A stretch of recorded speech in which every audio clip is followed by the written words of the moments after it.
kol sulauksim savo derliaus, labai norisi gaivaus, tai ypač uogų. Tai bet ką pirmiausia reiktų padaryti ir ką aš darau, kažkaip sumažinti tų pesticidų ar kažkokių chemikalų, nes neaišku, kas augino, kaip augino ir su kuom trešia. Tai ką aš darau?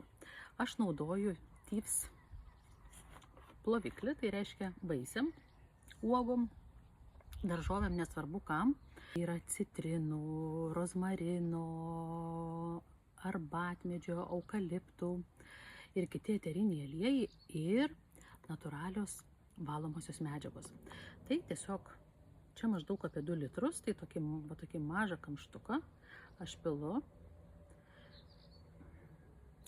ir palieku 1-2 minutėm.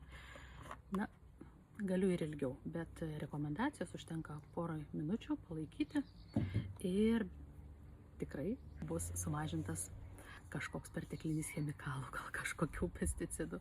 Ką daryti, jei aš tokio skysčio neturiu?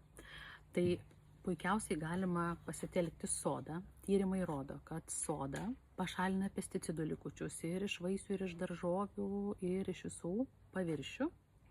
Ir būtinai įlašinu citrinos eterinio aliejaus. Tai kartais net uždedu ir ant braškių, galiu sodos uždėti, jeigu neilgai laikau. Ir dar citrinos eterinio 1-2 lašelio pakaks.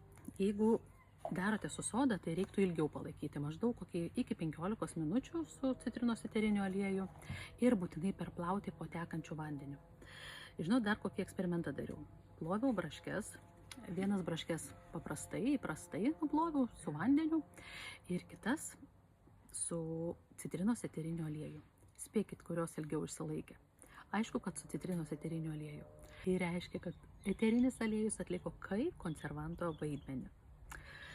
Tai būkime saugus, mažykim visų chemikalų į mūsų organizmą patenkančių kiekį ir būkime sveiki.